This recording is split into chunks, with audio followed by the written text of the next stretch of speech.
does this to humans as well. That's why genitals, I don't care if you're black or white, are a third the size they were of a 1960s male. So the media makes jokes about that a few months ago when I gave the example of, if your daddy's Johnson was a foot long, yours is 6 inches long. And if yours was 6 inches, your son will be 3 inches. And the one with them won't even have a penis. So we make jokes about that all day long, but this isn't a game. And you can say, okay, well, who cares? Well, we're sterilized.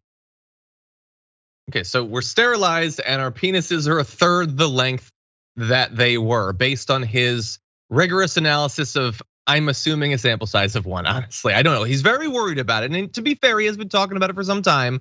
Whether you're white or black, for some reason he threw that in there. I don't know why. Your Johnson is half the size of your daddy's, and your kids will be a half the size, and then eventually just won't have a penis at all. Now, here's the thing about Alex Jones. Like Joe Rogan, it's not that there's literally nothing to what he's saying. We looked into a variety of different evidence of this. We're gonna talk about what we actually have. But the idea that the government, internationally, all of the governments have gotten together thinking, we need to stop free men. And the way to do that is to stop their big old penises. That's the problem. We can't beat them until we get those penises down to a reasonable size. That's where it gets crazy. It's not that there can't be something in the water that has consequences. It's just that he will always point the finger at the wrong thing. He will take his base, which gets fired up about something that might have a basis in truth, and he will turn it away from those who are actually responsible and send them at someone who has nothing to do with it.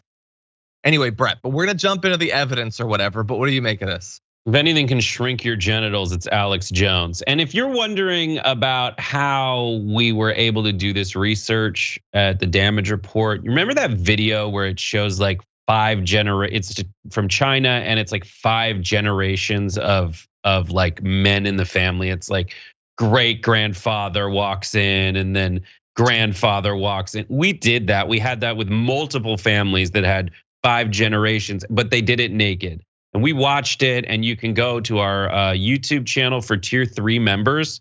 You can see the videos that we made of naked generations of naked men. That's actually available only for tier 4 members. So we need an emote that says off topic. Anyway. Sophie has a card. Okay, so let's get back on topic because he is making claims there about penises. This is not just a thing that will affect men. That's what he cares about because women to him are irrelevant and he knows what the composition of his audience is. But he does eventually get to how this could affect other people, including here. Counts, causing hormonal disturbances. Girls on average used to go into puberty at 13. The US national average is about 9. 3-year-old girls are now having periods. 5-year-old girls are now getting pregnant. Because these chemicals hyper-feminize females and feminize males. Okay, Brett, I assume you're gonna make the point I was going to. What are you gonna say about that? I'm just gonna say that no one gets pregnant because of chemicals in the water. No, Alex, I don't know if we've had the birds and the bees and the frogs discussion with you yet. But people got to do things sexually. He knows what he said. That's the problem. Afterwards, he goes, "I'm pregnant at 5. Just keep going, Alex. It's weird for you, even. I know. Push through it." So anyway, look. So something is apparently affecting your penises. Something is causing women to go through puberty earlier. Again, it's not that there is nothing here.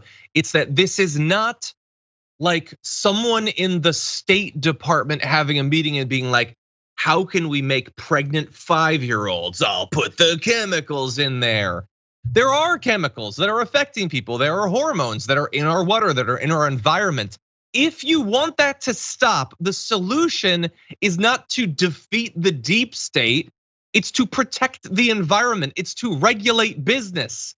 It's not Al Gore who's just running along streams with a bag full of penis chemicals, just throwing it willy-nilly into the waterways of America. These are chemicals that are in products that need to be better regulated. So if you want to stop this, if you're a conspiracy nut who watches the frog guy, then you should support a strong, vigorous EPA that has the authority, the ability, and the funding to regulate these chemicals, to stop them from being pumped out into the water, into the air, and all of that. That is the solution to these problems. Brett, what do you think? That's it. I mean, this is what's so hilarious, is that kernel of truth, even if you accept it, the conclusion he's making is insane. But like what it goes back to is regulating these companies so that they no longer poison people. And that's like the essence of at least my strain of progressivism, which is ground rules. That's it. Pragmatic progressivism is ground rules so that you don't kill or hurt people. That's it. And what happens is it usually is born from an asymmetry of power. The asymmetry in this case is major corporations in bed with the government that will allow this kind of stuff to happen. And when environmental groups try to do anything, it just never results in the kind of regulations that we need without some kind of super effective messaging campaign that people buy into. But at all times, like instead of inventing the bacteria that eat plastics, they just invent Alex Jones, which eats away at sanity. Exactly. By the way, just really fast to cruise through some of the evidence. Chemicals like phthalates have been linked to lower testosterone levels. There's information available if you want to read about that. That's something potentially that you'd want to keep out of toys and detergents and nail polish and soaps and all that. Is Alex Jones asking for those things to be better regulated? I haven't seen it. Anyway, beyond that, I want to jump ahead because there's one other thing that you should think about.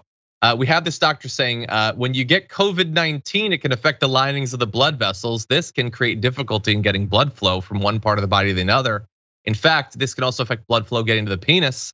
Getting COVID-19 makes you 5 times more higher risk of getting erectile dysfunction. And when you're losing blood flow to an area over time, this can cause shrinkage of the tissues itself, meaning that you might notice a decrease in penile length. Now, we have been seeing little updates about this throughout the pandemic. Alex Jones, very worried about the size of people's penises, has ignored this from the very beginning. He doesn't care. That's why, like, it's just one of many things they have never wanted you to protect yourself against when it comes to COVID-19. So again, if you're worried about the size of penises internationally, he's not exactly your ally.